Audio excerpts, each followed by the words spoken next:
오늘은 하이델베르크 요리문답 65번째 강의이고요. 125문입니다. 네 번째 강구인데요. 네 번째 강구는 오늘날 우리에게 일용할 양식을 주옵시며입니다. 이것을 풀면 이렇게 되어 있습니다. 우리의 몸에 필요한 모든 것을 내려주시며 그리하여 오직 주님이 모든 것의 근원임을 깨닫게 하시고 주님의 복 주심이 없이는 우리의 염려나 노력, 심지어 주님의 선물들조차도 우리에게 아무 유익이 되지 못함을 알게 하옵소서. 그러므로 우리로 하여금 어떤 피조물도 의지하지 않고 오직 주님만 신뢰하게 하옵소서가 답입니다. 주님이 주시는 복, 우리가 일용할 양식이라고 말할 때요, 이게 먹는 문제입니다. 먹는 것, 매일매일 먹는 것, 살아가기 위해서 최소한으로 필요한 에너지를 공급받는 것. 문자 그대로요, 먹는 겁니다. 이게 먹는 것에 대해서 교회가 얘기를 하면 이렇게 생각하시는 분들이 있어요.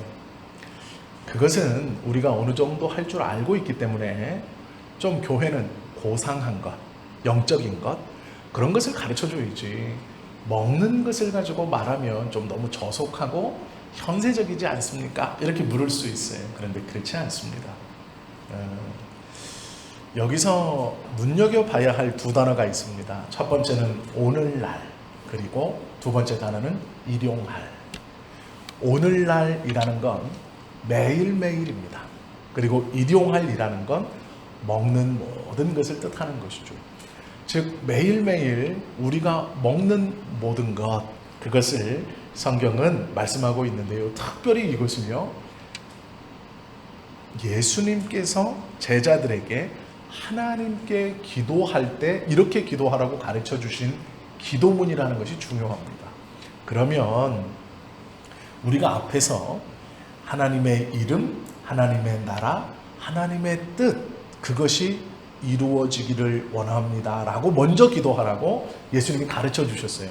이 주기도문의 앞에 세 가지는요, 하나님의 이름과 나라와 뜻이 이루어지는 겁니다. 즉, 이 세 개는 모두 다 하나로 연결되어 있어요. 그것이 무엇이냐면 하나님의 이름이 있는 곳에 하나님의 나라가 선포되고 하나님의 나라가 선포되는 그것이 하나님의 뜻이 이루어지는 거예요. 하나님의 뜻이 또 이루어지는 곳에 하나님의 이름이 서는 것이죠. 즉 이것은 하나님의 나라, 하나님이라는 것으로 순환되는 겁니다. 이 세 가지가 가장 중요하다는 거예요. 즉 하나님께 올리는 것, 그분을 하나님으로 온전히 경외하는 것이 가장 중요하다. 그리고 네 번째 알려주신 네 번째 순서에서 바로 앞에 것, 이것이 먹는 문제입니다. 우리는요, 고상한 척하면 그 뒤에 게도 좋은 것 같아요. 우리가 우리에게 죄 지은 자를 사하여 준 것 같이 우리의 죄를 사하여 주옵소서. 이게 고상한 것처럼 느껴져요. 그렇지 않습니다. 예수님께서 하나님 앞에 기도하는 것을 가르쳐 주셨는데요, 앞에 세 가지는 하나님이고요, 뒤에 세 가지 중에 첫 번째가 먹는 문제입니다. 이것이 중요하다는 거예요. 왜 중요하느냐? 먹는 문제는 절대로 저속한 것이 아닙니다. 그 먹는 문제를 어떻게 해결하느냐가 믿는 사람과 믿지 않는 사람의 생활의 패턴의 차이를 가릅니다. 즉 이 말을 쉽게 하면 이것이죠. 매일 오늘날 일용할 양식, 먹을 것을 구하는데 하나님께 구하는 거예요. 출애굽기 16장에 보면 하나님께서 이렇게 말씀하셨어요. 내가 너희를 위하여 하늘에서 양식을 비같이 내리리니 백성이 나가서 일용할 것을 날마다 거둘 것이라. 이게 뭐에 대한 말씀일까요? 만나에 대한 말씀이에요. 이스라엘 백성들이 출애굽을 해서 광야에 들어왔습니다. 그런데 문제는 배부르게 먹을 게 없는 거예요. 먹을 것이 없습니다. 그때 하나님이 뭐라 그러셨냐면 내가 너희들에게 만나를 줄 것인데 이 만나는요, 조건이 하나 있습니다. 그게 뭐냐면 새벽에 나가서 그날 먹을 것을 거둬들이고 그날 다 먹어야 돼요. 다음 날까지 남겨두고 저축하고 먹어야지, 그러면 썩어버려요. 이게 이제 이상한 거예요. 많이 걷어들여서 한 일주일 쟁여놓고 먹으면 좋을 것 같은데 매일매일 아침마다 나가서 걷어들여야 되는 거예요. 그리고 그날 걷어들인 건 그날 먹어야 되는 거예요. 다 소비해야 됩니다. 왜 그러냐면요, 만나를 걷어서 먹는 게 중요한 게 아니에요. 매일매일 살아가는 양식을 누가 주시는 것을 기억하라고 그러는 거예요? 하나님이 주시는 것을 기억해야 되는 거예요. 즉, 이 광야 시대 때 만나를 모은다는 것은 내일 일용할 양식을 오늘처럼 주실 하나님을 믿지 못하기 때문에 저장하고 있는 거예요. 하나님이요, 저장하는 것을 나쁘게 보신 게 아니에요. 하나님을 믿지 못함을 나쁘게 보신 거예요. 분명히 약속하셨거든요. 그날 먹을 것을 다 걷어들여서 그날 먹어라. 다 먹어도 된다. 왜요? 내일 내가 또 만나를 줄 거예요. 하나님께서 친히 약속하신 것을 믿지 못하고 이틀 것, 3일 것을 욕심껏 거두면 다 썩어버렸어요. 그리고 하나님은 그것을 싫어하셨습니다. 왜 그러냐면 저축을 싫어하셨다는 얘기가 아니고 하나님을 믿지 못했기 때문이에요. 만나를 보면서요, 사람들은 두 가지 반응을 했습니다. 믿음이 있고 하나님께 감사하며 만나를 먹었던 사람들은요, 그들의 고백 속에 무엇이라 고백하냐면 꿀 섞은 과자 같다, 이렇게 만나를 표현해요. 그런데요, 이 감사가 없고 하나님께서 이것을 허락해 주심이 은혜이다, 이 만나를 주시는 분이 하나님이시다라는 것을 잃어버린 망각한 백성들은 아무 맛 없다라고 얘기해요. 이게 무슨 맛이냐, 이렇게 얘기합니다. 똑같은 만나인데 믿음이 있고 감사하는 사람들은 꿀 섞은 과자의 맛입니다 라고 고백하는 반면에, 하나님 앞에 감사가 없고 이것을 허락하신 분이 하나님이다라는 은혜를 잃어버린 사람들은 도대체 이게 무슨 맛이냐, 아무 맛이 없다 라고 고백하는 것을 우리가 성경을 통해 보게 됩니다. 하나님께서 허락해 주신 것을 어떠한 마음으로 받느냐, 이것이 굉장히 중요한 것이죠. 삼시세끼 노력하면 먹을 수 있고 애들 최소한의 뒷바라지 내가 노력하면 감당할 수 있는데, 뭐 교회에서까지 이렇게 먹는 문제를 디테일하게 이야기합니까? 조금 영적이고 고상한 걸 말씀해 주십시오, 이럴 수 있죠. 근데 그렇지 않습니다. 성경은 하나님께서 주시는 선물들을 가지고 있는 사람일지라도 주님의 복이 없다면 그 선물들도 무익하다고 말씀해요. 이게 무슨 얘기냐면요, 하나님께서 허락해 주신 것을 많이 가지고 있는 부자일지라도 하나님의 복, 즉 그리스도의 구원과 그것에 대한 감사가 없는 사람은 그 받은 복으로도 아무런 유익이 없다는 거예요. 성경에서 말씀하시는 것은 매우 간략합니다.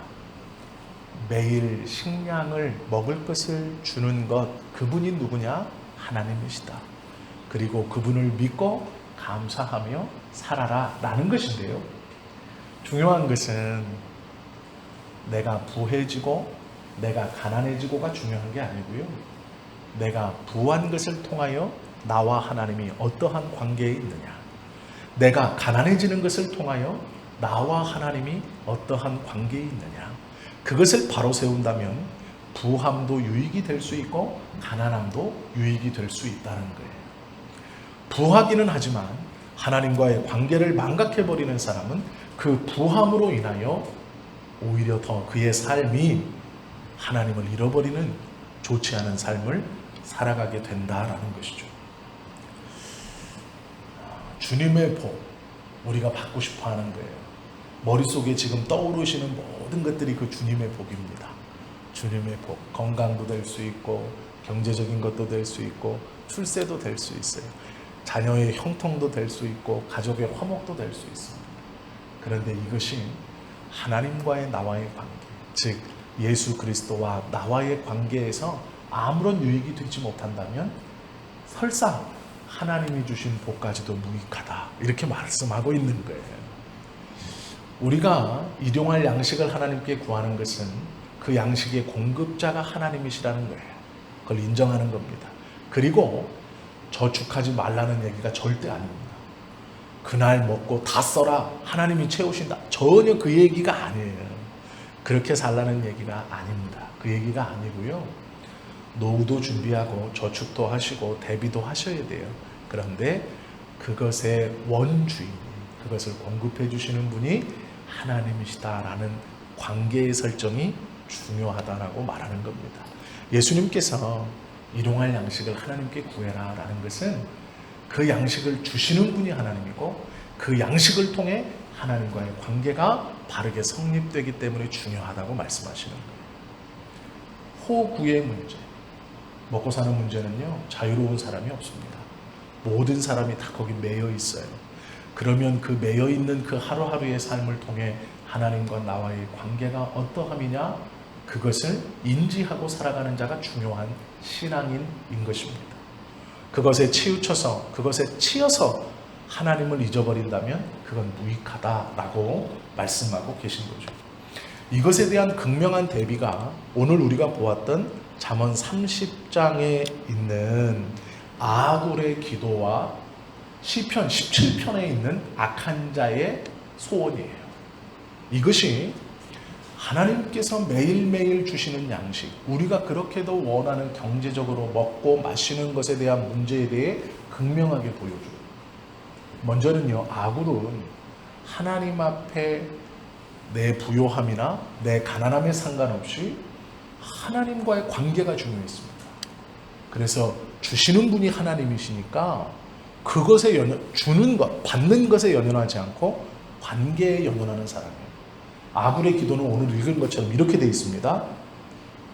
나를 가난하게도 마옵시고 부하게도 마옵시고 오직 필요한 양식으로 나를 먹이시옵소서.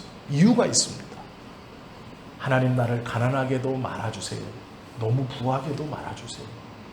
그저 하루하루 먹을 양식이면 족합니다. 왜요? 그 뒤에가 중요한 거예요. 혹 내가 배불러서 하나님을 모른다, 여호와가 누구냐 할까 하오며, 혹 내가 가난하여 도둑질하고 내 하나님의 이름을 욕되게 할까 두려워함입니다. 말하고 있어요. 가지고 있느냐 가지지 못하느냐의 문제가 아니라 하나님과의 관계가 어떻느냐를 아굴은 신경 쓰고 있는 거예요. 그리고 이제 여기서 이제 저희가 주의해야 될 게 이겁니다. 가난하여 도둑질한다, 이것은 남의 것을 훔친다는 뜻이 아니에요. 하나님의 것을 드리지 못할까, 이걸 도둑질이라고 표현한 겁니다. 이 아굴은 이렇게 말하는 거예요. 하나님, 내가 너무 가난해서, 즉 먹고 사는 일에 너무 빠져 있어. 도둑질, 하나님의 것을 하나님의 것으로 돌리지 못할까 두렵습니다. 이 말이에요. 남의 것을 훔쳐가지고 내 배를 채운다, 이런 뜻이 아니고요. 하나님 것을 하나님의 것으로 들리지 못한다. 여기서 쉽게 말하면 아굴은 경건한 유대인입니다. 하나님과의 관계가 매우 중요한 사람이에요. 이 사람이 하나님 앞에 기도하는데요, 이렇게 묵상하는 거예요. 하나님, 내가 호구지책에 너무 빠듯하고 그것에 너무 치우쳐서 주님께 드릴 것을, 율법에 정해진 그 드림을, 하나님께 드려야 할 그 드림을 드리지 못하는, 그렇게 도둑질하는 것 같은, 그리하여 하나님을 욕되게 하는 그러한 삶을 살지 않도록 그저 매일매일의 양식으로 채워주십시오, 이렇게 말하는 거예요. 이것은 두 가지 뜻이 다 있는 겁니다. 남의 것을 도둑질하여 내 것으로 채운다라는 뜻도 있지만 그 뜻보다는요, 하나님께 드려야 될 것을 온전히 드리지 못하는 그 삶, 그걸 가난하다고 말하는 거예요. 돈이 많다고 부자가 아니에요. 다른 사람을 위해 쓰지 못하면 그는 가난한 사람입니다. 어떤 사람은요, 통장 잔고는 엄청 많은데 자기에게도 인색하고 남에게도 인색한 사람이 있어요. 언론에 가끔 나옵니다. 혼자 사시는 할머니나 할아버지가 돌아가셨는데 장판 밑에 10,000원짜리 막 뭐 이렇게 깔고 막 그 온 방 장판이 다 그거였대잖아요. 그러니까 못 쓰시는 거예요. 남을 위해서도 못 쓰고 나를 위해서도 못 쓰는 거예요. 그래서 혼자서 쓸쓸히 보일러도 떼지 못하고 굶어 죽는 거예요. 그게 가난한 겁니다. 가난하다는 것은 좀 불편하긴 하지만 부끄러운 것은 아니라고 말씀을 드렸죠. 그런데 성경적 가난은요, 하나님의 것을 하나님께 온전히 드리지 못하는 사람 보고 가난하다 그래요. 하나님한테 온전히 드려야 될 것을 드리지 못하는 자, 그가 가난한 사람이에요. 그게 하나님의 이름을 욕되게 하는 거예요. 왜요? 남들이 볼 때는 하나님이 주신 것을 받았거든요. 그런데 하나님께 드리지 못해요. 그게 가난한 사람이고 하나님의 이름을 욕되게 하는 사람. 아굴은 자신의 삶이 그러지 않기를 하나님께 기도해요. 하나님, 내가 살아있을 때 두 가지를 꼭 기도합니다. 이 두 가지를 꼭 이루어 주십시오. 첫째는 거짓을 떠나게 하시고 둘째는 가난하게 하지 마십시오. 그 의미의 가난은 하나님의 것을 하나님께 돌려드리지 못하는 그 인색함이 나에게 없기를 원합니다 라는 것이죠. 이것이요, 하나님과의 관계를 중요시했던 아굴의 기도예요. 그런데 문제는 악인의 기도가 시편 17편에 있어요. 시편 17편에서요, 우리가 잘못 보고 계시는 성경 중 아주 대표적인 거예요. 제가 읽어드릴게요. 시편 17편 한번 보세요. 시편 17편 14절 15절인데요. 제가 읽어드릴게요. 여호와여, 금생에서 저희 분깃을 받은 세상 사람에게서 나를 주의 손으로 구하소서. 즉 하나님께서 주신 것을 누리고 살아가는 저 많은 세상 사람들의 손에서 나를 건져달래요. 그러면 그 많은 것을 누리며 살아가는 세상 사람들이 어떤 사람들인데요? 이런 사람들이에요. 그는 주의 제물로 배를 채우심을 입고, 배불렀어요. 자녀로 만족하고 그 남은 산업을 그 어린 아이들에게 유전하는 자입니다. 이게 무슨 말일까요? 살아생전 잘 먹고 잘 살고 그 재산을 자기 자녀들한테 물려주는 사람이 나쁜 사람이래요. 나를 그 사람들에게서 구해달래요. 왜 그럴까요? 우리가 이게 좋은 말씀이라고 생각하는데요, 이 구절은 악한 사람을 뜻하는 거예요. 하나님이 주신 것으로 배불렀고 그 남은 것으로 자기 어린 자녀에게 물려주는 사람, 우리가 이거 바라는 삶이잖아요. 그런데 이게 복이라고 복음성가도 있어요. 이 똑같은 가사가. 근데 문제는 뭐냐면요, 성경은 이 사람을 악하다고 얘기해요. 나를 그들에게서 건져 주십시오. 나는 의로운 중에 주의 얼굴을 보리니 깰 때에 주의 형상으로 만족하리이다.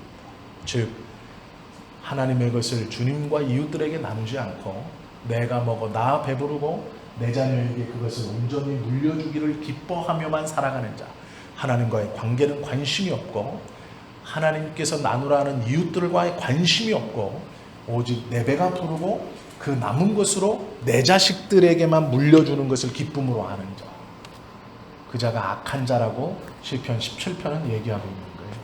나는 저 사람들과 같지 않고 하나님의 형상만으로 기뻐하는 자, 그런 사람이 되겠습니다라는 뜻이에요. 이 시편 17편에 있는 악인은요, 나쁜 사람은 자기 배만 생각하고 자기의 아들에게 그것을 물려주는 것을 기뻐하는 자인 거예요. 하나님과의 관계도 관심이 없고 이웃과의 관계도 관심에 없는 자를 성경은 악한 자라고 말하고 있어요. 우리가요, 기도할 때 기도문의 첫 문이 하늘에 계신 우리 아버지입니다. 우리 아버지예요. 우리 아버지. 이게 중요합니다. 예수님께서 하늘에 계신 나의 아버지요, 이렇게 기도하라고 가르치지 않으시고요, 하늘에 계신 우리 아버지요, 이렇게 기도해요. 우리. 이건 공동체죠. 자, 그럼 생각해 보세요. 밥을 먹습니다. 이제 가족들끼리 모여 밥을 먹어요. 이제 할아버지가 있고 할머니가 있고 아버지가 있고 동생이 있고 뭐 어머니도 있고, 어머니를 빼먹으면 어머니도 있고, 이렇게 밥을 먹습니다. 이렇게 돌려 앉아서 둘러 앉아서 밥을 먹어요. 이제 가족이. 그런데 생각해 보세요. 가족 중 한 명의 밥그릇에 밥이 없어요. 이게 일어날 수 있는 일입니까? 밥을 먹어야 돼서 이제 다 둘러 앉았어요. 그런데 가족들의 밥그릇 중에 한 사람의 밥그릇에 밥이 없어요. 그렇다면 어떻게 할까요? 아이고 밥을 못 떴네, 미안해 하고 얼른 떠주든지, 요 밥그릇을 빼고 밥을 다 퍼놨어요. 그 밥이 없어요. 그러면 어떻게 할까요? 덜어서 밥그릇을 채워. 이게 가족이에요. 자, 잘 들어보세요. 예수님께서요, 지금 이 말씀을 제자들이 이렇게 둘러하고 또 예수님 다른 사람이 주변에 둘러 있습니다. 그때 이렇게 가르치시는 거예요. 하늘에 계신 우리 아버지. 자, 아버지예요. 그러면 지금 예수님과 함께 이 말을 듣고 있는 사람은 형제라 그러잖아요. 예수님 이렇게 가르치시는 거예요. 오늘날 우리에게 일용할 양식을 주옵시고. 이 말은요, 양식이 중요하다. 그러나 그 양식을 주시는 자 하나님과의 관계를 생각해라. 그리고 그 말 뜻 속에 이런 게 있는 겁니다. 식구가 밥을 먹는데 어떤 한 사람의 밥그릇이 비어 있다면 그냥 먹을 수 있느냐? 라고 물으시는 거예요. 하늘에 계신 우리 아버지라는 말을 먼저 하신 것은, 우리 아버지라는 것은 그런 의미예요. 형제가 밥을 먹는데 굶고 있는 형제가, 밥그릇이 비어있는 형제가 있다면 너희는 그냥 먹을 수 있느냐? 오늘날 우리에게 일용할 양식을 주옵시고는 그 형제의 밥그릇을 채워라. 형제라면 하나님을 아버지로, 우리 아버지라고 너희가 함께 부른다면 그 형제의 밥그릇을 채워야 된다라고 말씀하시는 거예요. 이게 예수님의 기도의 가르침이에요. 그러면 여기서 오해하시면 안 돼요. 모든 사람이 똑같이 10개 갖는 게 예수님 뜻입니까? 천만의 말씀이에요. 그 오해하시는데요, 이게 그렇지 않아요. 성경에서는 분명히 자기의 분깃이 있다고 얘기합니다. 이제 하나님의 말씀을 오해하면 이렇게 가요. 너나 나나 평등해야지, 똑같아야지. 너 10개 가졌어? 그럼 5개나 줘야지. 이렇게 생각해요. 아닙니다. 이 사람이 10개 가졌어요? 나는 1개도 없습니다. 그럼 5개를 달라고 그래요? 그럼 옆에 누가 하나 더 있으면 어떡할 거예요? 그럼 이 사람한테 또 뺏어가지고 주고 내가 뺏은 것 중에 또 얼마를 줘야 돼요? 그럼 한 사람 또 있으면요? 어떡할 거예요? 그럼 이 두 사람에서 뺏어서 주고 내 것도 줘야 돼요. 이해가 되시죠? 이건 말이 안 되는 얘기예요. 성경은 그렇게 평등이라고 가르치지 않아요. 성경은요, 평등하다는 건 직분적 평등을 얘기하는 거예요. 너에게 그것을 맡겨주신 만큼 충성해라 라는 거예요. 그걸 나누는데 공평하게 나누는 게 아니에요. 맡겨주신 그만큼 분량대로 충성하라라는 거예요. 많이 맡은 자에게는 많이 구하는 것이고요, 적게 맡긴 자에게는 적게 구하는 거예요. 비율의 문제지 평등하다라고 말씀하시는 게 절대로 아니에요. 나 10개 가졌으니까 쟤도 10개 가져야 되고 너도 10개 가져야 되고, 성경은 그렇게 가르치시는 게 아니고요, 10개 가진 사람의 맡겨진 직분대로 행하고 부족하게 가진 사람의 부족함의 직분대로 행하라는 거예요. 자기의 직분에서 맡겨진 것에서 최선을 다하라고 가르치죠. 그것을 동일하게 나눠서 분배해라 이렇게 가르치는 것은 아닙니다. 형제의 밥그릇을 채워라라는 것은 나의 밥그릇을 채워가며 그들도 돌아봐라 라는 거예요. 그렇기 때문에 추수할 때 떨어진 이삭을 줍지 말고 내 귀퉁이는 베지 말고 손으로 뽑아갖고 훑을 수 있도록 해주라라는 말씀이에요. 구약에서는 그것을 구체적으로 실천할 수 있는 방법을 말씀하고 있는 거고요, 예수님은 그것을 어떠한 의미인지를 기도를 가르치시면서 말씀해주고 있는 거예요. 성경의 말씀은 하나님을 사랑하고 이웃을 사랑하는 것에 함축될 수 있어요. 예수님의 가르침도요, 하나님을 사랑과 이웃을 사랑함이 그 안에 있는 거예요. 우리가 이 주기도문을 잘 배우면 이웃에 대해서, 나의 먹고 사는 문제에 대해서 어떠한 시각을 가져야 되는지를 분명히 알 수 있죠. 우리의 몸에 필요한 모든 것을 허락해 주시는 하나님, 그런데 이 나의 것을 하나님이 주신다는 것은 요청도 되고 기도도 되죠. 오늘날 우리에게 일용할 양식을 주옵시고, 이 말은요, 매일매일 일용할 양식을 주시는 분이 하나님이시다라는 거예요. 그리고 그 하나님이 주실 것이다, 이 말이에요. 그리고 이 말은요, 나의 먹을 것을 하나님께 맡깁니다라는 하나님에 대한 감사와 하나님에 대한 찬송시예요. 이 네 번째 구절은. 왜 그러냐면 온전한 믿음을 가진 자만이 자신의 매일매일 먹을 양식을 하나님께 의탁할 수 있는 거예요. 믿음이 없는 사람은요, 매일매일 자신의 삶의 필요를 하나님께 달라고 하나님께 맡긴다고 고백할 수 없어요. 물론 고백만 해놓고 놀고 있으라는 얘기는 절대 아닙니다. 이러신 분들이 있어요. 하나님이 신비한 방법으로 먹이신다라고 생각, 정말 말씀이에요. 하나님은 상식적인 것에서 역사하시는 분이시라고 생각하면 틀린 게 아니에요.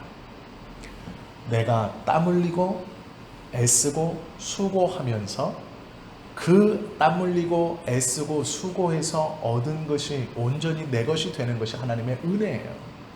세상을 살아보십시오. 제가 뭐 얼마 살진 않았지만 내가 땀 흘리고 내가 애썼는데요, 그 소득을 다른 사람이 가져갈 때가 훨씬 많습니다. 하나님의 공의가 실현되지 않을 때가 너무 많아요. 내가 애쓰고 내가 땀 흘리고 열심히 일했건만 그 소득이 딴 사람한테 갈 때가 너무 많아요. 그것이 온전히 내 소득이 되는 것이 하나님이 나에게 허락해 주신 은혜입니다. 그리고 그것을 내가 땀 흘려서 얻은 게 아니라 하나님이 주셨다는 것을 고백하는 것이 중요하다라고 말씀하고 있는 거예요.